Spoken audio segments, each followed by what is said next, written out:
High, আজকে আমাদের topic হচ্ছে motor generator set and rotary converter and inverter. তো motor generator set, rotary converter বা যাকে সিনক্রোনাস কনভার্টারও বলা হয়। সিনক্রোনাস মোটর নয়, সিনক্রোনাস অল্টারনেটর নয়, সিনক্রোনাস ক্যাপাসিটর নয়, এটা কি রোটারি কনভার্টার বা সিনক্রোনাস কনভার্টার। ঠিক আছে, রোটারি কনভার্টার বা সিনক্রোনাস কনভার্টার অ্যান্ড ইনভার্টার। কারণ এই মেশিনগুলোর সাহায্যে আমরা যেটা করি সেটা হচ্ছে আইদার ডিসি টু এসি বা এসি টু ডিসি তে কনভার্ট করি। ঠিক আছে, MG set, motor generator set, rotary converter, একটা মেশিন অ্যান্ড ইনভার্টার। কেন বলছে এগুলো? এই মোটর জেনারেটর সেট বা রোটারি কনভার্টার এরা কি করে? এরা বেসিক্যালি ইনভার্টই করে। ঠিক আছে, তো এখন ব্যাপারটা হচ্ছে যে আমরা জানি এসি যে সিস্টেমটা সেটা আমাদের জেনারেটিং যেখানে হয় সেখানে এসি তৈরি করা হয়। ট্রান্সমিশন সিস্টেমে এসি কে ব্যবহার করা হয়, যে বহু দূর নিয়ে যাওয়া হয়। তারপরে হচ্ছে ডিস্ট্রিবিউশন সিস্টেম, সেখানেও এসি কে অ্যাপ্লাই করা হয়। কিন্তু স্টিল এমন কিছু জায়গা আছে যেখানে ডিসিটা খুব ইম্পর্টেন্ট, ডিসি হিউজলি ব্যবহার হয়। তো আমাদের ডিসি ইলেকট্রিসিটিরও প্রয়োজন পড়ে, বাট আমাদের কাছে যদি অ্যাভেলেবেল থাকে এসি পাওয়ার, তো সেক্ষেত্রে তাকে কনভার্ট করার প্রয়োজন পড়বে। তো তার জন্য হচ্ছে আমাদের কিছু কনভার্টারের প্রয়োজন। এখন আমরা দেখে নেব যে ডিসির কিছু এসেনশিয়াল জায়গা যেখানে ডিসি ইলেকট্রিসিটিটা ব্যবহার করা হয়। তো ফার্স্ট হচ্ছে electrochemical process such as electroplating, electro refining, হ্যাঁ, এটসেট্রা। এই সমস্ত জায়গাগুলোতে ব্যবহার করা হয়। আচ্ছা, ইলেকট্রোপ্লেটিং প্রসেসটা তোমরা জানো, যেখানে কি হয় যে ডিফারেন্ট কোনো মেটালের উপরে একটা অন্য মেটালের একটা লেয়ার ফেলানো। যেরকম হচ্ছে গোল্ড প্লেটিং, অনেক জিনিসের উপরে গোল্ডের একটা লেয়ার চড়ানো হয়, ক্রোমের একটা লেয়ার দেওয়া, হ্যাঁ, নিকেল করা, নিকেলের একটা প্রলেপ দেওয়া, টিনের একটা প্রলেপ দেওয়া লোহার উপরে, বা কপারের উপর দিয়ে আলাদা কোনো একটা লেয়ার দেওয়া। তো এই যে বিভিন্ন মেটালের উপর দিয়ে মেটালের যে একটা লেয়ার ফেলা হয়, বা সেটা দিয়ে কি হয়, অনেক সময় কোনো মেটালের উপরে কিছু লেখা, সেই টাইমে ইলেকট্রোপ্লেটিং কে ব্যবহার করা হয়। আর ইলেকট্রো রিফাইনিং এর ক্ষেত্রে কি হয় না, এই ইলেকট্রোকেমিক্যাল যে প্রসেসটা আছে সেটাকে ইউজ করেই কোনো অবিশুদ্ধ জিনিসকে পার্টিকুলার কোনো লিকুইড থেকে বাদ দিয়ে দেওয়াটাকে, হ্যাঁ। তো সেই ক্ষেত্রে আমরা করি ইলেকট্রো রিফাইনিং সিস্টেমটাকে ব্যবহার করি। এই সমস্ত সিস্টেমের জন্য ডিসি একটা ইম্পর্টেন্ট পার্ট। ডিসি ছাড়া এই জায়গাটা এসি দিয়ে সম্ভব হয়ে ওঠে না বহু ক্ষেত্রে। সেকেন্ড, একটা বড় লার্জার এরিয়াতে যদি দেখো যে স্টোরেজ ব্যাটারি চার্জিং, তো স্টোরেজের জন্য যে ব্যাটারিগুলো আছে, আমাদের কোনো এসি ব্যাটারি নেই। ঠিক আছে, তো আমাদের কাছে বেসিক্যালি কোনো প্রোডাক্ট রূপে, অ্যাজ এ প্রোডাক্ট রূপে কোনো ব্যাটারি নেই যেটা এসি তে চার্জ হয়ে থাকে। ডাইরেক্টলি এগুলো কি হয়, ডিসি হয়, তাই না? ডিসি তে চার্জটা ধরে রাখে। তার মধ্যে কেমিক্যাল প্রসেস গুলো হয়, হয়ে তার মধ্যে কেমিক্যাল এনার্জিটা স্টোর হয়, ফলে সেই কেমিক্যাল এনার্জিটা এগেন আমাদেরকে ডিসি এনার্জি রূপে, ডিসি ইলেকট্রিক্যাল এনার্জি রূপে আমাদের কাছে আউটপুটে পাই। তো এই যে স্টোরেজের ক্ষেত্রে আমাদের হিউজ ডিসি এনার্জি কিন্তু প্রয়োজন, তাই তো? ইভেন যাদের বাড়িতে ই ভেহিকলস গুলো আছে, ই রিক্সা গুলো আছে, স্কুটি আছে, দেখবে যে সেখানেও যে ব্যাটারি সেট আপ আছে তাকেও চার্জ করার জন্য ডিসি সিস্টেমের প্রয়োজন পড়ে। স্টিল আমাদের বাড়িতে এসি আছে, সেটাকে কনভার্ট করে নিতে হয়, ঠিক আছে, করে তবে আমরা চার্জ করি। নেক্সট কিছু অ্যাপ্লিকেশনের জায়গা বা যেখানে এসেনশিয়াল, সেটা হচ্ছে আর্ক ল্যাম্প। তো আর্ক ল্যাম্প কোথায় কোথায় ব্যবহার, যেমন সার্চ লাইটের জন্য, সিনেমা প্রজেক্টর, এই সমস্ত জায়গায় যে আর্ক ল্যাম্প গুলো, সেগুলোর ভিতরে ডিসি প্রয়োজন। ঠিক আছে, তো ডাইরেক্ট লাইন ব্যবহার করলে কি হয়, এই সমস্ত সিস্টেম গুলো মোর অ্যাডভান্টেজিয়াস হয়। ঠিক আছে, বিভিন্ন কালার কারেকশনস হওয়া, তারপরে লাইটের কনসিস্টেন্সি, তারপরে হচ্ছে তার মধ্যে অসিলেশন না আসা, এই সমস্ত ভালো ভালো কিছু জায়গা আছে যেগুলোর জন্য কি হয়, যে আমাদের ডিসি লাইটিং এর প্রয়োজন পড়ে ওঠে খুব বেশি। আচ্ছা, কিছু জায়গা আছে যেখানে খুব প্রয়োজন, যেখানে অ্যাডভান্টেজিয়াস ডিসি ইলেকট্রিসিটি ব্যবহার করলে, যেরকম হচ্ছে ট্রাকশন পারপাস। ট্রাকশন মানে রেলওয়ে সিস্টেমকে যে পাওয়ার দেওয়া হয়, যে টোটাল পাওয়ারটা নিয়ে সেটাকে ইউটিলাইজ করা হয়, যে মোটর গুলোকে চালানো হয়। তো সেক্ষেত্রে আমরা ডিসি মোটর প্রচুর ব্যবহার করতাম। একটা সাফিসিয়েন্ট টাইম ধরে আমরা কি করেছি, ডিসি হিউজ পরিমাণ সিরিজ মোটরকে কন্টিনিউয়াসলি ব্যবহার করে গেছি। যদি ইন্ডাস্ট্রি মুভ করে গেছে, টেকনোলজি অনেক বেশি অ্যাডভান্স হয়ে গেছে, আর অনেক ইউজারেবিলিটি এসির উপরেও বেড়ে গেছে, ফলে আমরা এসি মোটরও ব্যবহার করি, বাট একটা লং টাইম ধরে একটা বড় স্প্যানে আমরা ট্রাকশনের জন্য ডিসিটাকে কনসিডার করে এসেছিলাম। নেক্সট হচ্ছে অপারেটিং টেলিফোন লাইন্স। আগেকার যে ল্যান্ড লাইন্স গুলো ছিল, টেলিফোনের অন্যান্য লাইন্স গুলো, সেগুলোতে রিলে, টাইমার সুইচেস, ইভেন যে বড় বড় টাওয়ার গুলো আছে সেগুলো ডিসি উপর বেসড করে কিন্তু চলছে। ঠিক আছে, এসি গুলোকে পরবর্তীকালে প্রত্যেকটা স্টেজে বিভিন্ন জায়গায় কনভার্ট করে নেওয়া হয়। কিছু ইন্ডাস্ট্রি আছে যেখানে ডিসি মাস্ট বি প্রয়োজন ছিল একটা সময় ধরে, বা আজও আছে কিছু জায়গায়, যেরকম যে রোলিং মিল। ঠিক আছে, কোনো জিনিসকে দুটো রোলারের মধ্যে দিয়ে নিয়ে গিয়ে চেপে পাতলা করে কোনো জিনিস তৈরি করা, সেটা রোলিং মিল বলে। তো এরকম জিনিস, সে লোয়ার স্টিল পাত হতে পারে তৈরি করার টাইমে, স্টিলের শিট তৈরি করার টাইমে, এমন ইন্ডাস্ট্রি। পেপার মিল, এলিভেটার্স, এগুলোতে ব্যবহার করা হতো ডিসি ইউটিলাইজেশন। কেন না, এগুলোতে এক্সেলেন্টলি কি পাওয়া যায়, স্পিড কন্ট্রোলটা সুন্দর হয়, ফাইন স্পিড পাওয়া যায়। নেক্সট হচ্ছে আমরা কি হয় না, ফ্রিকোয়েন্টলি স্টার্ট, হেভি ডিউটি নিয়ে চলার ক্ষেত্রে যে সমস্ত ডিসি মোটর গুলো আছে সেগুলো ফ্রিকোয়েন্টলি স্টার্ট, হেভি ডিউটি তেও চলতে পারে। ঠিক আছে, হেভি স্টার্টিং টর্কও প্রোভাইড করতে পারে। তো কিছু প্যারামিটার্সে ডিসি মোটর গুলো অনেক জায়গায় সুইটেবল হয়। ঠিক আছে, সেখানে অবশ্যই আমরা ব্যবহার করি। এবার এই যে আমাদের ডিসি লাইনটার এত যে ইউটিলাইজেশনটা আছে, তো সেটাকে আমাদের তো মেনলি জেনারেশনটা এসিতেই হয়েছে, তাই না? বা যদি আমাদের কাছে যদি একটা সোলার পাওয়ার প্ল্যান্টও দেখো, সেখানে ডিসি তৈরি হয় প্যানেলগুলোতে, স্টিল সেটাকে নিয়ে একটা ইনভার্টার থাকে, সেই ইনভার্টার রুমগুলো থেকে গিয়ে টোটাল অনেক প্যানেলগুলোর লাইনটা সেখানে আসে, সেখান থেকে গিয়ে থ্রি ফেজ হোক সিঙ্গেল ফেজ এসিতে কনভার্ট করা হয়, করে সেটা ডিস্ট্রিবিউশন লাইনে হোক বা ট্রান্সমিশন লাইনে দিয়ে দেওয়া হয়। ঠিক আছে, তো এগেন ওখানেও আমরা কিন্তু ডিসি হওয়া সত্ত্বেও টোটালটা কনভার্ট করে নিয়েছি এসিতে। কিন্তু অ্যাজ ইউটিলাইজেশনের জায়গায় যেখানে আমরা ব্যবহার করি না, যেটাকে কনজিউম করি, সেরকম বহু জায়গা আছে যেখানে আমাদের ডিসির প্রয়োজন। তেমন ক্ষেত্রে আমাদের এসি থেকে ডিসিতে কনভার্ট করা কিন্তু খুব ইম্পর্টেন্ট হয়ে ওঠে। এবার তুমি যদি 1800 শতাব্দীতে চলে যাও, 1900 শতাব্দীতে চলে যাও, সেখানে যদি দেখো তখন তো ইলেকট্রনিক্সটা ছিল না, সলিড স্টেট ডিভাইসও সেভাবে আসেনি। সেক্ষেত্রে হিউজ অ্যামাউন্ট পাওয়ারকে যদি কনভার্ট করতে হতো, দেখা যাচ্ছে 1500 কিলোওয়াট, 1000 কিলোওয়াট, ঠিক আছে, 2000 কিলোওয়াট, তো হিউজ অ্যামাউন্ট পাওয়ার সেগুলো। তো এই এত ভীষণ বড় বড় পাওয়ারকেও আমরা কি করে কনভার্ট করবো এসি টু ডিসি? সেই সময় সলিড স্টেট ডায়োড আসেনি, সিলিকন ডায়োড আসেনি। সেই সময় যেগুলো ব্যবহার করা হতো তার মধ্যে একটা হচ্ছে মোটর জেনারেটর সেট। এটা কি আমরা বলছি। Next, rotary converter. এই দুটো টপিক নিতে আমাদের মেন আলোচ্য বিষয়। তারপরে জাস্ট একটু হিন্টস দিয়ে যাব, সেটা হচ্ছে mercury rectifier, metal rectifier, semiconductor diodes and এসকেপস।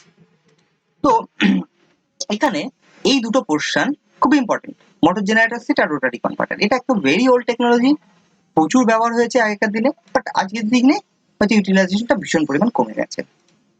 তারপরেও নেক্সট স্টেজের দিকে 1920, 30, 40-এর দিকে, 50, 60, 70 সাল পর্যন্ত খুব বেশি ব্যবহার হয়েছে মার্কারি আর্ক রেকটিফায়ার। ইভেন আজ এর ব্যবহার নেই বললেই চলে, খুব লিমিটেড জায়গায় হয়তো কিছু দেখা যাবে ওল্ড সিস্টেমের জন্য আছে। তো মার্কারি আর্ক রেকটিফায়ার এটাও একটা ভালো টাইপের কনভার্সন পদ্ধতি ছিল, রাদার দ্যান এই দুটো নিয়ে মোটর জেনারেটর সেট আর রোটারি কনভার্টার। এটা ভেরি ওল্ড, তার থেকে অনেক বেশি এফিশিয়েন্ট ওয়েতে মার্কারি আর্ক রেকটিফায়ার বা মেটাল রেকটিফায়ার দিয়ে করা সম্ভব ছিল। আর আজকের জন্য একদম অ্যাডভান্স টেকনোলজিতে সবসময় সেমিকন্ডাক্টর ডায়োড, এসসিআর, এগুলোকে কিন্তু ব্যবহার করা হয়। এগুলো দিয়েই মোস্ট অফ অল বড় বড় হিউজ পাওয়ারকে আমরা কিন্তু কনভার্ট করি। ঠিক আছে, সেখানে আমরা আজকে রোটারি কনভার্টার বা মোটর জেনারেটর সেটকে বিশেষ গুরুত্ব আর দিয়ে উঠি না।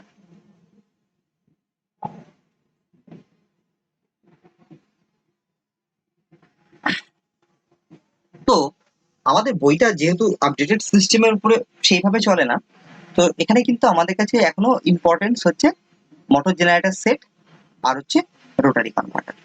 রোটারি কনভার্টারের আরেকটা নাম সিনক্রোনাস কনভার্টার, আমরা জানবো এবার। তো এবার আমরা ফার্স্ট জেনে নিই যে মোটর জেনারেটর সেটটা কি।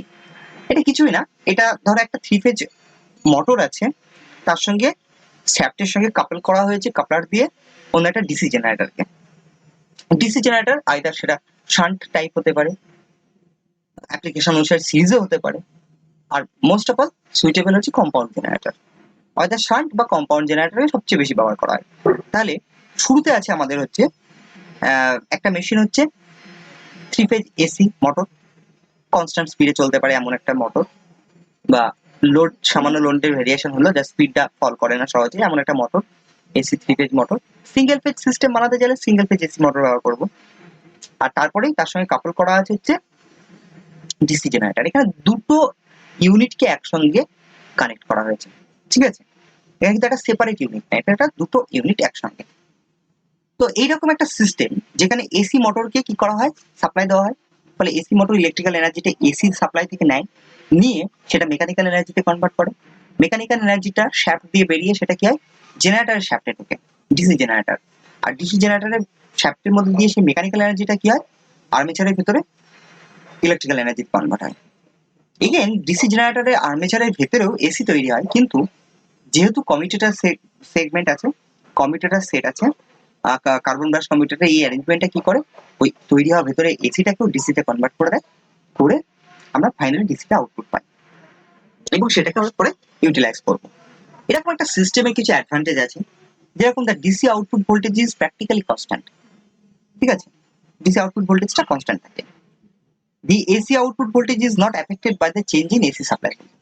তাহলে এসি সাপ্লাই ভোল্টেজ যদি চেঞ্জও হয়, তাহলেও ডিসি আউটপুটটা কিন্তু অ্যাফেক্টেড সেইভাবে হয় না। একটা একটা স্মল রেঞ্জের মধ্যে ঠিক আছে, বাট লার্জার যদি ইনপুট ভোল্টেজের চেঞ্জেস হয়, অবশ্যই এফেক্ট ফেলবে। নেক্সট হচ্ছে DC output voltage can be easily control. DC output যেটা বেরোচ্ছে সেটাকে আমরা ইজিলি ফিল্ডের এক্সাইটেশনকে জানি যে কন্ট্রোল করে আমরা জেনারেটেড ইএমএফ টার মানকে পাল্টাতে পারি, তাই না? তাকে কন্ট্রোল করতে পারি। দি শান্ট জেনারেটর ফিল্ড রেগুলেটর, দেখো কোথায় না শান্ট জেনারেটর ফিল্ড রেগুলেটরের ক্ষেত্রে, কম্পাউন্ডের ক্ষেত্রেও সম্ভব, বাট ওখানে বেশি প্যারামিটারসকে চেঞ্জেস করলে কি হয়, ক্যারেক্টারিস্টিক্সটা পাল্টে যায়, তাই জন্য কম্পাউন্ডের ক্ষেত্রে বিশেষ একটা অ্যাপ্লাই হয় না। থার্ড হচ্ছে the MG set can also be used for power factor correction, where synchronous motor is used for driving the generator. So আমরা জানি যে যদি আমরা এসি 3 ফেজ মোটরই ব্যবহার করি, তাহলে সিনক্রোনাস মোটর কেন ব্যবহার করবো না?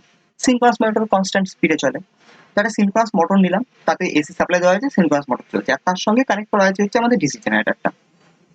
এতে এই ডিসি জেনারেটরের আউটপুটটা নিয়ে আমরা আমাদের লোড গুলোকে চালালাম, ঠিক আছে? অনেক লাইট লোড, লাইটিং এর জন্য পারপাসের জন্য অনেক টাইপের লাইট আছে যেগুলো ডিসিতেও চলতে পারে, ঠিক আছে? আগে যে টিউব লাইট সেট গুলো ছিল সেগুলো ডিসির জন্যও ছিল, কিন্তু যেগুলো গ্যাস ডিসচার্জ ল্যাম্প আর ডিসিতেও চলে। তারপর হচ্ছে মোটরস গুলো আছে, তো এমন সিস্টেম আমরা কি করতাম, এটা করতাম। আর যেহেতু শুরুতে সিনক্রোনাস মোটর আছে, তাই তার এক্সাইটেশনকে আমরা চেঞ্জ করলে কি করতে পারি, পাওয়ার ফ্যাক্টরকে ইমপ্রুভ করতে পারি, কারেক্ট করতে পারি। ল্যাগিং পাওয়ার ফ্যাক্টর হলে লিডিং পাওয়ার ফ্যাক্টরের দিকে নিয়ে যেতে পারি, তাই তো, আস্তে আস্তে, বা ইউনিটি পাওয়ার ফ্যাক্টরের দিকে নিয়ে যেতে পারি। তো এই সমস্ত কিছু সুবিধা আছে হচ্ছে মোটর জেনারেটর সেট। অবশ্যই ডিসঅ্যাডভান্টেজ কিছু আছে। তো ডিসঅ্যাডভান্টেজ যেগুলো মেনলি, সেটা হচ্ছে it has completely lower efficiency, it's a very crucial point, তাই না? তো যেটা হয় যে এই টোটাল ওভারঅল সিস্টেমে দেখো বহু জায়গায় এনার্জি লস হয়। যেহেতু প্রথমে আমাদের মোটর আছে, সেই মোটরের নিজস্ব লস হয়, তারপরে বাকিটুকু আমরা মেকানিক্যাল এনার্জি পাই, এগেইন সেই মেকানিক্যাল এনার্জিটা যখন জেনারেটরে যায়, জেনারেটর একটা লস হয়, ঠিক আছে? তাহলে ওভারঅল জেনারেটরের পরে যে আউটপুটটা আসছে সেটা আমরা পাচ্ছি, ফলে ইনপুট টু আউটপুট এর মধ্যে একটা ভালো ডিফারেন্স থেকে যায়, ফলে এফিসিয়েন্সি আমাদের কিন্তু লো হয়ে যায়। আর 2 নম্বর একটা ডিসঅ্যাডভান্টেজ যে এটা অনেক বেশি জায়গা নেয়, it's requires more floor space, তাই না? এটা অনেক বেশি জায়গা নেবে, কারণ একটা মোটর সেট আছে, একটা জেনারেটরের সেট আপ আছে, তো এই ক্ষেত্রে অনেক বেশি কিন্তু জায়গা লাগবে। আরো অন্যান্য ডিসঅ্যাডভান্টেজ আছে যেগুলো জাস্ট সিম্পলিসিটির জন্য ছেড়ে দিলাম। নেক্সট হচ্ছে রোটারি অ্যান্ড সিনক্রোনাস কনভার্টার, এটা সম্পর্কে আমরা জানবো। এটা অন্যতম একটা নেক্সট জেনারেশন বলা যেতে পারে, যে আগে যখন মোটর জেনারেটর সেটটা একদম বেসিক একটা আইডিয়া, বাট রোটারি কনভার্টার বা সিনক্রোনাস কনভার্টার এই জিনিসটা একটু একটু অ্যাডভান্সড। এখানে কি হয়, এখানে একটা সিঙ্গেল ইউনিট, এখানে কিন্তু দুটো ইউনিট নেই, একটা মোটর একটা জেনারেটর পার্ট আলাদা না, এখানে একটা ইউনিট, একটাই হচ্ছে রোটারি কনভার্টার। সো রোটারি কনভার্টারটা বেসিক্যালি কি হয়, এর ফাংশনসটা হচ্ছে একটা সিনক্রোনাস মোটরের মতন, আর হচ্ছে একটা ডিসি জেনারেটরের মতন। দুটোর বৈশিষ্ট্য দুটোকেই একসঙ্গে ইনবিল্ট করে কম্প্যাক্ট করে একটা মেশিন তৈরি করা হয়েছে। কেমন ভাবে? কনস্ট্রাকশনে যাই আমরা দেখতে পাচ্ছি, সেটা বিশেষভাবে বিস্তারিত আলোচনা করছি। তো এখানে আইডিয়াটা হচ্ছে একটা ইউনিট তৈরি করব যার মধ্যে কি আছে, যাকে আমরা এসি সাপ্লাই দেবো, একটা সিনক্রোনাস মোটর, তাহলে কি হবে, সে সিনক্রোনাস স্পিডে চলতে থাকবে। আর তার ভিতরে যে আর্মেচারটা ঘুরছে, মনে করো যে স্টেটারে আমরা ফিল্ড তৈরি করেছি, মানে ফিল্ডটা বা ম্যাগনেটিক পোলগুলো তৈরি করেছে। তো রোটার, যেটা রোটারে আমাদের আর্মেচার ওয়াইন্ডিং আছে, এসি আর্মেচার ওয়াইন্ডিং, যেখানে আমরা স্লিপ রিং দিয়ে সাপ্লাই দিলাম। দিলে কি হবে, সেখানে ওর ফলে ওই আর্মেচারটা ভেতর টর্ক ডেভেলপ হবে এবং সেটা চলতে থাকবে। এবং সেটা কোথায় চলবে না, সিনক্রোনাস স্পিডে চলবে। সিনক্রোনাস স্পিড বার করতে গেলে 120 F/P এই ইকুয়েশন থেকে বার করতে পারবো। ঠিক আছে? তো আমাদের একদম যদি 50 হার্জের এসি সাপ্লাই দেওয়া হয়, তাহলে আমরা জানি যে 3000 টু পোলের জন্য মেশিন হলে, 1500 আরপিএম 4 পোলের জন্য, 1000 আরপিএম 6 পোলের জন্য, এগুলো হবে। ঠিক আছে? এখন এই যে ওর ভেতরে যে আর্মেচার আছে, সেই সেম ওয়াইন্ডিং কে আমরা কি করেছি, সেম ওয়াইন্ডিং এর বিশেষ কিছু পার্ট কে নিয়ে ওই একই ওয়াইন্ডিং যেটাতে এসি সাপ্লাই দিয়েছি, সেই ওয়াইন্ডিংটাই এখন ভাবো যে সেই ওয়াইন্ডিংটাও ঘুরছে, তাই তো? সেই ওয়াইন্ডিংটাও কিন্তু একটা ম্যাগনেটিক ফিল্ডের মধ্যে ঘুরছে, সিনক্রোনাস মোটর, কিন্তু তার ভেতরেও একটা ওয়াইন্ডিং এর একটা পার্ট যদি একটু অফসেট করে নিই, তাহলে দেখবো সেও কি হচ্ছে, সেই সমস্ত ওয়াইন্ডিংটা কিন্তু একটা ম্যাগনেটিক ফিল্ডের মধ্যে ঘুরছে। ঠিক আছে? বা সেখানে আলাদা সেট আপ একটা ওয়াইন্ডিং ইউজ করলাম, যেটা কি হবে না, ডিসি ম্যাগনেটিক ফিল্ড গুলো তাকে কাট করতে করতে যাচ্ছে। ফলে এগেন সেই ওয়াইন্ডিং এর ভেতরে কি হবে, একটা ইন্ডাকশন হবে। ইন্ডাকশন হলে এগেন সেটা এসি হবে। কিন্তু সেই ওয়াইন্ডিংটা যদি আমরা ল্যাপ টাইপের ওয়াইন্ডিং করি বা ওয়েভ ওয়াইন্ডিং করি, তাহলে কি দেখতে পারবো, যে তার সঙ্গে কমিউটেটর অ্যারেঞ্জমেন্ট করে আমরা ওই তৈরি হওয়া এসিটাকে কমিউটেটর কার্বন ব্রাশের অ্যারেঞ্জমেন্টটা দিয়ে আমরা সেখান থেকে ডিসিতে কনভার্ট করে বাইরে পেতে পারি আউট। তাহলে একটা সেম মেশিন, যার একটা শ্যাফটের একটা সাইডের দিকে মনে করো যে আমরা স্লিপ রিং লাগিয়েছি, 3টে স্লিপ রিং দিয়ে 3 ফেজ সাপ্লাই দিয়েছি, দিয়ে সেটা তার ভেতরে আর্মেচারে সাপ্লাই গিয়ে কি হচ্ছে না, টর্ক তৈরি করছে এবং আর্মেচারটা ঘুরছে, রোটেট করছে। সেম আর্মেচারের সেই সেম কন্ডাক্টর গুলোই কি করছে, আবার অ্যাক্ট করছে অ্যাজ হচ্ছে একটা ডিসি জেনারেটরের মতন, সেই কয়েলটাই ডিসি জেনারেটর আর্মেচার কয়েলের মতন। তার অন্য কিছু পয়েন্টস গুলোকে নিয়ে আমরা কি করেছি, আমরা কমিউটেটরের সঙ্গে কানেক্ট করেছি। ঠিক আছে? তো করে সেখান থেকে আমরা কার্বন ব্রাশ দিয়ে আমরা আউটপুটটাকে নিচ্ছি। আমি এরকম একটা রোটারি কনভার্টারের একটা ভেরি ওল্ড টাইমে, যখন এই রোটারি কনভার্টার ব্যবহার হতো, তো জর্জ ওয়েস্টিং হাউস বলে তাদের একটা রোটারি কনভার্টার আছে, তার একটা ভিডিও তোমাদেরকে আমরা শেয়ার করব, অবশ্যই তোমরা কিন্তু দেখবে। তাহলে আমি যেভাবে বলছি জিনিসটাকে তোমরা দেখতে পারবে। তার একটা সাইডের দিকে কি আছে, কমিউটেটর অ্যারেঞ্জমেন্ট করা আছে কার্বন ব্রাশ দিয়ে, যেখান থেকে ডিসি আউটপুট পাচ্ছি।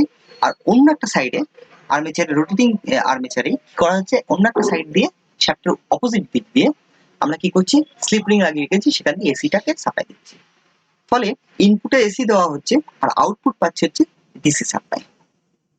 তাহলে এখানে দেখো বলেছে, it received alternating current through a set of slip rings mounted on the one side. একটা দিকে কি আছে, স্লিপ রিং লেখা আছে, যেখানে থেকে এসিটাকে দেওয়া হয়, ওই আর্মেচারটা এসিটাকে পাই। of the armature rotating synchronously and delivers direct current from the opposite end. দেখেছো? তাহলে একদিক থেকে হচ্ছে সে এসিটাকে পেলো আর্মেচার, আর অপোজিট এন্ড দিয়ে কি করছে, অপোজিট এন্ড মানে শ্যাফটের অন্য দিকে কি আছে, কমিউটেটর অ্যারেঞ্জমেন্ট আছে, সেখান দিয়ে পাচ্ছি কি আমরা, আমরা সেখান দিয়ে ডিসি আউটপুট পাচ্ছি। delivers direct current from the opposite end through the commutator and brush. ঠিক আছে? তো এর কনস্ট্রাকশনটা যদি দেখি, তাহলে ফিগার 1-এ চলে আসি। ফিগার 1-এ দেখো, এখানে একটা এই যে আর্মেচারটাকে দেখানো হয়েছে, এটা রোটার, টোটাল এই সেটটা রোটার, আর উপরে স্টেটার দেখানো হয়েছে। স্টেটারে হচ্ছে পোল তৈরি করা হয়েছে, অনেকগুলো পোল থাকতে পারে, 2 পোল হতে পারে, 4 পোল হতে পারে, 6 পোল, 8 পোল, সো অন। এই পোলে কয়েল জড়ানো আছে, একদম ডিসি মোটরের মতন দেখতে এই কনস্ট্রাকশনটা। এটা কিন্তু মেনলি দেখতে কিন্তু ডিসি মোটরের মতন। ঠিক আছে? ইভেন এটাকেও সিনক্রোনাস মোটরের মতো দেখতে বলতেই পারো, কিন্তু মেনলি এটা হচ্ছে ডিসি মোটরের মতনই সেম কনস্ট্রাকশন। ডিসি মোটরের এক সাইডে যেরকম কমিউটেটর সেগমেন্ট আছে, ওয়াইন্ডিং থেকে বেরিয়ে কমিউটেটর লাগানো আছে, এই কমিউটেটর কার্বন ব্রাশ থেকে আউটপুট নিয়ে ডিসি আউটপুটটা পাবো আমরা। আর এদিকে যে স্লিপ রিং গুলো আছে, এই স্লিপ রিং থেকেও ওয়্যার গুলো গিয়ে আর্মেচারে গেছে, আর্মেচারের সুইটেবল কিছু পয়েন্টে গেছে, 3টে পয়েন্টে চলে গেছে। যেখানে কি হচ্ছে যে বাইরে যে এক্সটার্নালি আমরা স্টেটরে যে সাপ্লাইটা দিয়েছি, ডিসি সাপ্লাই, সেটা দিয়ে এক্সাইটেশন করেছি, আর এখানে স্লিপ রিং দিয়ে ইনপুট দিয়েছি এসি সাপ্লাই। পরে এই আর্মেচারটা তখন এক পর্যায়ে একটা সিনক্রোনাস মোটরের মতন, ঠিক আছে, সিনক্রোনাস মোটরের মতন চলা শুরু করছে। আর তখনই আমরা এই অপোজিট এন্ড দিয়ে এই আর্মেচারের কন্ডাক্টর যে ইএমএফ ইনডিউসড হচ্ছে ডিউ টু এই ম্যাগনেটিক ফিল্ডের মধ্যে ঘুরছে বলে, তো সেখান থেকে আমরা আউটপুট পাচ্ছি হচ্ছে এই কয়েলে এসি তৈরি হচ্ছে, সেটা এই কমিউটেটর কার্বন ব্রাশ চেঞ্জ করে ডিসি করে দিচ্ছে। That is simple construction. এটাকে আরেকটু ভালো বোঝানোর জন্য আমি একটা ছবির হেল্প দিচ্ছি। তো জাস্ট এ মিনিট, আমি শুধুমাত্র একটু ডাউনলোডস এর মধ্যে থেকে আমি শুধুমাত্র সেই ছবিটা একটু বার করে তোমাদেরকে দেখাচ্ছি, ঠিক আছে? আমি নিয়ে নিই একটুখানি।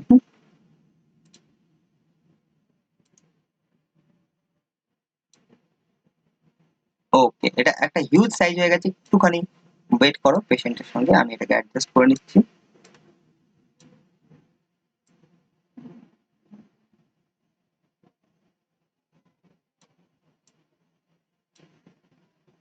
তো বড়ই হয়ে গেছে না, আরো আরো ছোট করা দরকার, তাই না? আশা করি তোমরা দেখতে পাচ্ছ। আমি ব্যাকগ্রাউন্ডে বন্ধ করে দিচ্ছি, সরি।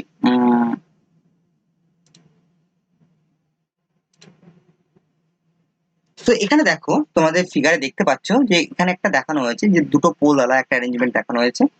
এটা মাঝখানে হচ্ছে আর্মেচারটা, আর্মেচারে যে ওয়াইন্ডিং করা আছে, ঠিক আছে, গোল ভাবে নয়, এগুলো অ্যাকচুয়ালি ওয়াইন্ডিংটা সে আর্মেচারের যে স্লট গুলো থাকে না, সেই স্লটের মধ্যে ওয়াইন্ডিং করা আছে। এটা কিন্তু একদম ল্যাপ ওয়াইন্ডিং, এটা একটা ল্যাপ, সরি ল্যাপ, হ্যাঁ ল্যাপ ওয়াইন্ডিং। এখানে এটা ঘুরে ঘুরে এখানে ল্যাপ কমপ্লিট করেছে। তো ল্যাপ ওয়াইন্ডিং করা আছে, ল্যাপ ওয়াইন্ডিং এ বিভিন্ন পয়েন্ট থেকে বেরিয়ে বেরিয়ে কমিউটেটরের সেগমেন্টে গেছে, ঠিক আছে, একটা করে পয়েন্ট বেরিয়ে কমিউটেটর সেগমেন্টে গেছে। এগুলো এইটা হচ্ছে রিংটা, হচ্ছে এই রিংটা কমিউটেটর। আর সেখানেই আর দুটো যে যে দুটো গোল গোল সার্কেল দেখতে পাচ্ছ, এই দুটো হচ্ছে স্লিপ রিং কে বোঝানো হয়েছে, ঠিক আছে। এই স্লিপ রিং এর কানেকশনসটা দেখো, এখান দিয়ে গিয়ে গিয়ে ওয়াইন্ডিং এ চলে গেছে, ঠিক আছে। এই স্লিপ রিং এর কালো দাগ অ্যাকচুয়ালি একসঙ্গে দেখানো সম্ভব হয়নি, দিয়ে হয়তো এই কমিউটেটর সেগমেন্টের এখানে কানেক্ট আছে, তাহলে এই পয়েন্টে গেছে। আর নেক্সট ভেতরে স্লিপ রিংটা থেকে লাইনটা বেরিয়ে এই দিকে সেগমেন্টে এসেছে, ঠিক আছে। এবার দেখো, আমরা বাইরে থেকে অল্টারনেটিং কারেন্ট, এটা সিঙ্গেল ফেজ দেখানো হচ্ছে, 3 ফেজ হলে 3টে ফেজ আসবে, ঠিক আছে, 3টে স্লিপ রিং থাকবে, দিয়ে এই কয়েলে 3টে সুইটেবল পয়েন্টে চলে যাবে। তো বাইরে থেকে অল্টারনেটিং কারেন্টে এসে এই এই ডিপ করা এ আর বি পয়েন্ট যেটা, হ্যাঁ, এই এই দুটো হচ্ছে কার্বন ব্রাশ দিয়ে স্লিপ রিং এ গেছে, স্লিপ রিং থেকে সেটা ওয়াইন্ডিং এ গেছে। আর এই যে ওয়াইন্ডিং, এই ওয়াইন্ডিং এর সঙ্গে কানেক্টেড আছে হচ্ছে কমিউটেটর, সেম ওয়াইন্ডিং এর সঙ্গে কমিউটেটর কানেক্টেড আছে, তাই তো। এই কমিউটেটরের সঙ্গে মাথার উপরের দিকে এই যে কালো কালো দেখতে পাচ্ছ না, এইটা, আর নিচের দিকে দেখো একটা অ্যাঙ্গেলে একটা কার্বন ব্রাশ বসানো আছে, সার্টেন অ্যাঙ্গেলে, ঠিক আছে, ডাইরেকশনাল রোটেশনের দিকে। ডাইরেকশনাল রোটেশন কোন দিকে? এটা ক্লকওয়াইজ ডাইরেকশনে ঘুরছে। তো কার্বন ব্রাশ কানেক্ট আছে, এই কার্বন ব্রাশ থেকে আউটপুট নিয়ে কি করা হয়েছে, নিচের ওপরে আর নিচের এই কার্বন ব্রাশ দুটো থেকে নিয়ে আমরা কি করেছি, আউটপুট নিয়েছি। এটা হচ্ছে ডিসি কারেন্ট বেরোচ্ছে। এই টোটাল সেটটা কিন্তু একটা স্পিডে ঘুরছে, সার্টেন একটা স্পিডে, আর এটা সিনক্রোনাস প্রিন্সিপালের উপরে কাজ করে, অবশ্যই সিনক্রোনাস স্পিডে ঘুরছে। তাহলে আমরা এদিক থেকে এসি ইনপুট দিচ্ছি, আর এই দুটো দিয়ে কার্বন ব্রাশ কমিউটেটর অ্যারেঞ্জমেন্ট থেকে আমরা ডিসিটা পাচ্ছি। ইনপুট দিচ্ছি স্লিপ রিং এ, আউটপুট দিচ্ছি কমিউটেটর সেট থেকে। একটা কমন ইউনিট হয়ে গেল এটা তখন। তখন এটা একটা মোটর, একটা জেনারেটর, এই নিজেই মোটর নিজেই জেনারেটর, তো এটা আলাদা আলাদা দুটো পার্ট নয়, ঠিক আছে।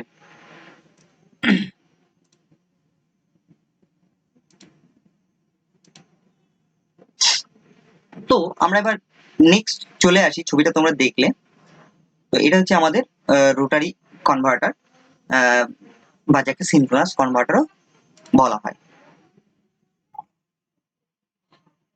তো বেসিক্যালি এখানে অপারেশনসটা কিভাবে হয়, অপারেশনস প্রিন্সিপালটা হচ্ছে যে এখানে যখনই আমরা স্লিপ রিং দিয়ে সাপ্লাই দিই, তখনই কি হয় না, এটা একটা মোটরকে চালু করে। এবার এই এর এর যে পোল গুলো আছে, পোলের মাথায় কি আছে না, পোলের মাথায় হচ্ছে তোমাদের ড্যাম্পার ওয়াইন্ডিং আছে, ঠিক আছে। তো সেগুলোর ফলে সেগুলোতে কি হচ্ছে, ইন্ডাকশনটা হ্যাপেন্ড হচ্ছে, এক রোটারিং ম্যাগনেটিক ফিল্ড তৈরি হয়েছে। সেখান থেকে কি কি হচ্ছে, একটা টর্ক ডেভেলপ হচ্ছে রোটারের ক্ষেত্রে, রোটারটা যখন ঘোরা শুরু করছে, দিয়ে স্টার্ট হলো ইন্ডাকশন নীতিতে স্টার্ট হয়ে, তারপরে যখন 2 থেকে 5 আরপিএম এর যখন একটা পার্থক্য আছে, তখন ওটা নিজে পুল করে নিল, নিজেকে নিজে ম্যাগনেটিক্যালি লক হয়ে গেল একে অপরের সঙ্গে, তখন রোটেটিং ম্যাগনেটিক ফিল্ডের সঙ্গে একদম সেম স্পিডেই কি হচ্ছে, রোটারটা তখন ঘুরছে, ঠিক আছে। তো এটা কাপলড হয়ে গেল, তখন সিনক্রোনাস মোটর হয়ে গেল। এবার এই সিনক্রোনাস মোটরটার ওয়াইন্ডিং এর একটা পোর্শন যেহেতু ম্যাগনেটিক ফিল্ডের মধ্যে আছে, ম্যাগনেটিক ফিল্ডের কাছ থেকে কাট করছে, তখন আমরা কি দেখতে পারবো, যে আমরা দেখতে পারবো কিছু অপোজিট সেট অফ পোল আর কিছু অন্য set of coil.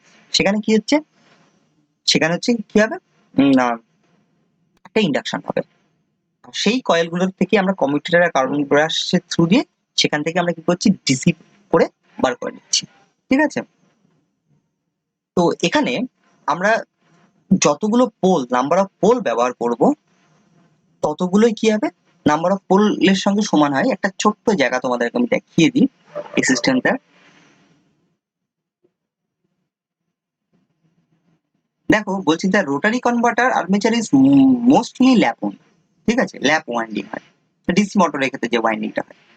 The number of parallel path in the armature is equal to, lap হলে কি হয়, ল্যাপ হলে পোলের সঙ্গে সমান হয়, তাই তো, নাম্বার অফ প্যারালাল পাথ পোলের সঙ্গে সমান হয় to the number of poles, দেখেছো।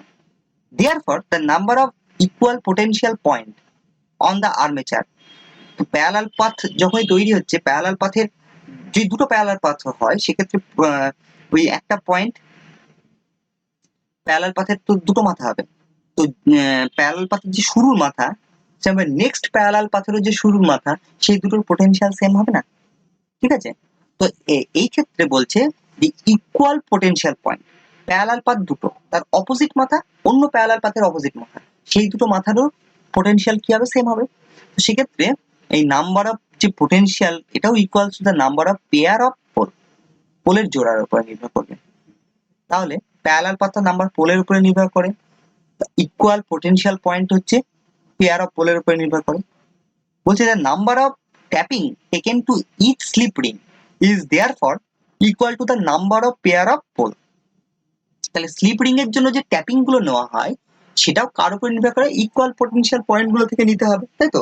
তো সেক্ষেত্রেও এটা number of pair of pole, pair of পোলের উপরেই নির্ভর করবে কিন্তু। তাহলে যদি আমাদের সিঙ্গেল পোল একটা সিস্টেম বানাই, তাহলে সেখানে 4টে 4 পোল আলা নিতে পারবো, কারণ 4 পোলের ভেতরে কি হয়, দুটো পেয়ার থাকে, তাই তো, দুটো পোলের পেয়ার থাকে। 4 পোলের ভেতরে কি হয়, 4টে পোল হলে তাতে দুটো পেয়ার থাকে, একটা নর্থ পোল সাউথ পোলে একটা পেয়ার, আর একটা নর্থ পোল সাউথ পোলে আরেকটা পেয়ার, তাহলে দুটো পেয়ার হয় তৈরি, তাই তো। দুটো পেয়ার থেকে কি বেরোবে, দুটো ইকুয়াল পোটেনশিয়াল পয়েন্ট বেরোবে, সেই ইকুয়াল পয়েন্ট দুটো দুটো স্লিপ রিং এ চলে যাবে, ঠিক আছে। আর যদি আমাদের 3 ফেজ সিস্টেমের জন্য বানাতে হয়, তাহলে আমরা কি করব, 6 পোল আলা নেব। 6 পোল নিলে সেখানে পোলের পেয়ার কতগুলো আছে, দুটো করে হলে পরে তাহলে 3টে পেয়ার আছে, এই 3টে পেয়ার পোল পেয়ার তৈরি হবে, আর তাদের 3টে ইকুয়াল পোটেনশিয়াল পয়েন্ট পাবো। সেই 3টে ইকুয়াল পোটেনশিয়াল পয়েন্ট গুলো থেকে একটা থেকে একটা স্লিপ রিং কানেক্ট করবো, সেখানে আমরা কি করব, এসিটাকে সাপ্লাই করবো, ঠিক আছে। ওই জন্য বলছে ফর, দেখো এই জায়গাতে একটু খেয়াল করো, for a 3 phase lap wound rotary converter it is essential that the number of armature conductor per pole should be divided by 3। এবং এখানেও বলছে যে 3 ফেজ হলে পরে 3 phase lap winding এর ক্ষেত্রেও যে পোলের মধ্যে যে নাম্বার অফ পোলের ভিতরে যে আর্মেচার কন্ডাক্টর আছে পার পোলের জন্য, আর্মেচার কন্ডাক্টর পার পোলের জন্য, সেটা কি হতে হবে, সেটা যেন 3 দিয়ে ভাগ হয়, ডিভাইসেবল হয়। অপারেশনসটা যা বললাম সেইটুকুই, ঠিক আছে। তো এটাই ওভারঅল রোটারি কনভার্টার। নেক্সট বলি মার্কারি আর্ক রেকটিফায়ার। তো মার্কারি আর্ক রেকটিফায়ার হচ্ছে, তো ওদের মধ্যে ওখানে একটা সিস্টেম করা ছিল, একটা ডিফারেন্ট ম্যাটেরিয়াল, যেটা টাচ করে কি হয়, ওখান থেকে কি হয়, এটা হচ্ছে এসিটা দিলে পরে সেখান থেকে একটা ডিসি কনভার্ট তৈরি হয়, ঠিক আছে। ওটা ইলেকট্রন ফ্লো ওর উপর নির্ভর করে একটা একটা ডাইরেকশনে কারেন্টটা তখন যেতে পারতো। তো মার্কারি আর্ক রেকটিফায়ার বিশেষ জানার কোনো প্রয়োজন নেই, শুধু জেনে রাখো ইন জেনারেল এটা কি করে, a rectifier may be defined as a device which convert fluctuating current of zero mean value. আচ্ছা, এসি কারেন্টের যদি গড় ভ্যালু দেখো, মিন ভ্যালু মানে গড় ভ্যালু কি হয়, এসিটা ফ্ল্যাকচুয়েটিং ইন নেচার, তাই না, তার মানটা সমানে পাল্টাচ্ছে। ইভেন তার গড় মানটাও কি হয়, তার পজিটিভ সাইকেল আর নেগেটিভ সাইকেল এই দুটো সাইকেল মিলে পজিটিভ সাইকেলে যতগুলো মান আসে নেগেটিভ সাইকেলে ঠিক ততগুলো মানই আসবে, সেম সেম মান আসবে, কিন্তু মানগুলো নেগেটিভ হবে। ফলে এদের যদি গড় করো তাহলে একের সঙ্গে ওইদিকে -1 পেয়ে যাবে। পজিটিভ সাইকেলে যদি 12 আসে, নেগেটিভ সাইকেলেও -12 আছে, একগুলো সবাইকে কেটে দিচ্ছে, তাহলে গড় ভ্যালু কত হবে, 0 হয়। তাহলে অল্টারনেটিং কারেন্টের গড় ভ্যালু মিন ভ্যালু হচ্ছে 0। কিন্তু আমরা ওই জন্য গড় ভ্যালু পাবো না, আমরা আমরা অ্যাভারেজ বার করি, তাই না, অ্যাভারেজ একটা সিস্টেম আছে সেই ব্যবহার করি। এইরকম হচ্ছে জিরো মিন ভ্যালুর একটা এসি কে কি করতে পারে, into a fluctuating current of infinite mean finite mean value, বা ফাইনাইট মানে নির্দিষ্ট মান আছে এমন একটা গড় মানে পরিণত করে, যেটা হচ্ছে একমাত্র ডিসি কারেন্টের ক্ষেত্রে সম্ভব। ঠিক আছে, তো এখানে একটু জটিল ভাবে জিনিসটাকে বললো, কিন্তু আদারওয়াইজ যেটা বলতে চাচ্ছি সেটা হচ্ছে এসি টাকে নিয়ে কি করে মার্কেটের রেকটিফায়ার ডিসি বানিয়ে দেয়। তার মানে এটা কি করে, এটা কনভার্ট করে এসি টু ডিসি। আমাদের ক্ষেত্রে আজকের যুগে সলিড স্টেট ডায়োড আছে, ফলে মার্কেট রেকটিফায়ার প্রয়োজন পড়ে না। তো বলছি it has many advantage over the rotary converter. দেখো রোটারি যে কনভার্টার গুলো পড়ে আসলাম এর থেকেও কিন্তু ডেভেলপ জায়গা হচ্ছে মার্কারি রেকটিফায়ার, যেটা পরবর্তীকাল 90s এর পর থেকে 1930 1940 50 এই সময়গুলোতে আসে। এটা প্রচন্ড ইউজ হয় আর কি মার্কারি রেকটিফায়ার, কারণ রোটারি কনভার্টারের অনেক ডিসঅ্যাডভান্টেজ, অনেক বেশি জায়গা লাগে, তারপরে এনার্জি এফিসিয়েন্সি খুব কম রোটারি রেকটিফায়ার সিস্টেম গুলো, সেটা মোটর জেনারেটর সেটই হোক বা সিনক্রোনাস কনভার্টার, তাদের এফিসিয়েন্সিও খারাপ হয়, অনেক বেশি জায়গা নেয়, নয়েজ তৈরি করে। তো মার্কেট রেকটিফায়ারের ক্ষেত্রে সেই সমস্ত প্রবলেমস গুলো নেই। ঠিক আছে, তো ওভার তার জন্য বলছি it has many advantage over the rotary converter and MG motor set with the invention of the semiconductor diode which is more advantageous than the Mercalli arc rectifier। তাহলে কি বলছে, যখন সেমিকন্ডাক্টর ডায়োড তৈরি হয়েছে, first semiconductor ডায়োডই তৈরি হয়, তো সেটা আসার পরে সেটা কি হয়েছে আরো বেশি এফিশিয়েন্ট কিন্তু মার্কারি রেকটিফায়ারের থেকেও, মার্কারি আর্ক রেকটিফায়ারের থেকেও। তাহলে মার্কারি আর্ক রেকটিফায়ার আস্তে আস্তে অবসোলেট হতে থাকে ডিউ টু সেমিকন্ডাক্টর ডায়োডের জন্য। এটা হিস্ট্রি পড়া আর কি, ওভারঅল ইলেকট্রিসিটির একটা হিস্ট্রি। ঠিক আছে, তার জন্য বলছি nowadays no one wants to use mercury arc rectifier. আজকের দিনে আর কেউ মার্কারি রেকটিফায়ার ব্যবহার করে না, ইভেন রোটারি কনভার্টার গুলোকে ব্যবহার করে না, কারণ আজকের যুগে আরো সফিস্টিকেট ইলেকট্রনিক্স আছে যেগুলো দিয়ে হয় আর কি। The comparisons of the motor generator, rotary converter, and rectifier with the grades to certain specific aspect are given in the tabular form of below। ঠিক আছে, তো চলো এখানে একটু আমরা দেখে নিই এই তিন রকম টাইপের সেটআপ কে। ঠিক আছে, এখানে রেকটিফায়ার আছে, এটা mercury arc rectifier, motor generator set, rotary converter. Machines, এই ক্ষেত্রে রেকটিফায়ারিং এর ক্ষেত্রে নো মুভিং আর রোটেটিং, কোনো মুভিং রোটেটিং পার্ট নেই, ওয়্যার এন্ড টেয়ার কমে যায়, ভাইব্রেশন আসবে না, সাউন্ড তৈরি করা কমে যাবে, তাই না। মোটর জেনারেটর সেটের ক্ষেত্রে two machines, that is one is AC motor and one DC generator. But rotary কনভার্টারে এর তুলনায় দেখো রোটারি কনভার্টারের যেটা ভালো হলো সেটা single machine. Cost, mercury rectifier cheap, motor generator set very costly, আর rotary converter still again costly, তাই তো। Noise, mercury rectifier noiseless, motor generator noisy, অবশ্যই নয়েজি, আওয়াজ তৈরি করবে, একটা বিভিন্ন শব্দ তৈরি করে, তাই না। অবশ্যই দুটো রোটেটিং পার্ট চলছে, আমাদের মোটর চলে আওয়াজ তৈরি করে, সেখানে জেনারেটর আছে মোটর আছে, বোথ আওয়াজ তৈরি করবে, so noisy. Rotary converter again maintenance, mercury রেকটিফায়ারের জন্য খুবই কম, লো। মোটর জেনারেটর সেট হলে দুটো পেয়ার অফ মেশিনকে সামলাতে হচ্ছে, হাই। ইভেন রোটারি কনভার্টারের জন্য সেটা হাই, কারণ এখানে যা যা দুটো কার্বন ব্রাশ আর ইয়ে ক্ষেত্রে যা আছে অ্যারেঞ্জমেন্ট স্লিপিং, এখানেও সেটা আছে, কিন্তু একটা সেটআপের মধ্যে আছে। ওভারলোডিং ক্যাপাসিটি, আচ্ছা রেকটিফায়ারের ক্ষেত্রে can be overloaded up to 50%। ঠিক আছে, মানে 50% পর্যন্ত ওভারলোড, মানে সে 100 কিলোওয়াট হলে তাকে 150 কিলোওয়াট পর্যন্ত ওভারলোডেড করা যাচ্ছে এই সিস্টেমটা। তো মোটর জেনারেটর সেটের ক্ষেত্রে জেনারেটর একটা স্পেসিফিক ভ্যালুর উপরে তৈরি করা হয়, তো এখানে ওভারলোড কিন্তু ক্যান নট বি ওভারলোডেড, করাটা ঠিক না। রোটারি কনভার্টারের ক্ষেত্রে এখানে তাই, এটাও এই মার্কেট মোটর জেনারেটর সেটেরই একটা ইমপ্রুভ ভার্সনকে আমরা কিন্তু রোটারি কনভার্টার বলছি। ঠিক আছে, তো এটার ক্ষেত্রেও কিন্তু ওভারলোডটা সহ্য করে, হ্যাঁ small percentage of overloading is okay. Power factor of AC, low power factor, mercury arc rectifier কিন্তু লো পাওয়ার ফ্যাক্টরের একটা মেশিন রূপে কাজ করে। আবার এগেন মোটর জেনারেটর সেট একটা লো পাওয়ার ফ্যাক্টর মেশিন রূপে কাজ করবে। বাট রোটারি কনভার্টার এইটার একটা ভালো অ্যাডভান্টেজ পয়েন্ট হচ্ছে এটা হচ্ছে good power factor. Good power factor মানে যেটা ভালো অ্যাকসেপ্ট করা যেমন একটা পাওয়ার ফ্যাক্টরে কাজ করে মেশিনটা চলে। আচ্ছা নেক্সট হচ্ছে অল্টারনেশন ডিউরিং ইটস অপারেশন। ও সরি সরি সরি একদম ভুল বললাম, সেটা হচ্ছে অ্যাটেনশন ডিউরিং ইটস অপারেশন। তো কেমন দরকার? Constant attention required. Constant attention required হতেই পারে, less attention required, no attention required. I don't know exactly কেন এই ডিস্টিংগুইশ গুলো করা হয়েছে। এদের অপারেশন গুলোকে আরো ভালো করে বুঝলে পরে সেই সময় যেভাবে অপারেট করা হতো, যে এনভায়রনমেন্টে অপারেট করা হতো, সেখানে হয়তো মার্কারি রেকটিফায়ারের ক্ষেত্রে হয়তো ইজিলি ফেল করে যেত জিনিসগুলো, সেখানে হয়তো চেঞ্জ করার প্রয়োজন পড়তো বা কোনো প্যারামিটারকে অ্যাডজাস্ট করা, তাই জন্য এখানে কনস্ট্যান্ট অ্যাটেনশনের প্রয়োজন। কিন্তু মোটর জেনারেটর সেটের ক্ষেত্রে বলছি যে লেস অ্যাটেনশন রিকোয়ার্ড, কম। আর এর ক্ষেত্রে নো অ্যাটেনশন রিকোয়ার্ড, মানে অ্যাটেনশন সেরকম বিশেষ করার প্রয়োজন নেই। আচ্ছা স্পেস রিকোয়ার্ড, এইখানে একটা ডিসঅ্যাডভান্টেজ মার্কারি রেকটিফায়ারের, সেটা হচ্ছে হাই জায়গা দরকার, কারণ অনেকগুলো ছোট ছোট ছোট ইউনিট মিলে একটা বড় ক্যাপাসিটি তৈরি করতে হয়, একটা হাই জায়গা দরকার। কিন্তু সেই জায়গায় তুমি যদি মোটর জেনারেটর সেট ব্যবহার করো, এটা আরো বেশি জায়গা প্রয়োজন, তো ভেরি হাই। আর যদি আমাদের ক্ষেত্রে রোটারি কনভার্টার হয়, এটা কনসিডারেবলি এই দুটোর তুলনায় একটু কম জায়গা লাগে, সেটা হচ্ছে লো। ঠিক আছে, তো এইটা হচ্ছে আমাদের ওভারঅল আজকের টপিক ছিল রোটারি কনভার্টার নিয়ে। ঠিক আছে, তো এটার কাজ তোমরা জানতে পারলে যে এটা হচ্ছে এসি টু ডিসি কনভার্ট করে, এটা ইম্পর্টেন্ট ছিল। বাট আজকের যুগে আমরা অবশ্যই সেমিকন্ডাক্টর ডায়োড ইউজ করি, এসসিআর ব্যবহার করি।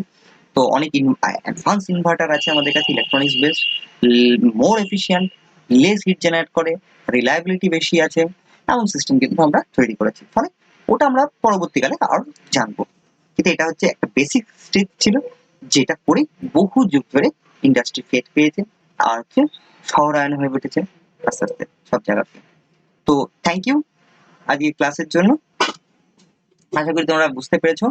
যদি কারো কোনো প্রশ্ন করার থাকে অবশ্যই করবে। তো এখানে বলে আমি রাখছি তাহলে, থ্যাংক ইউ।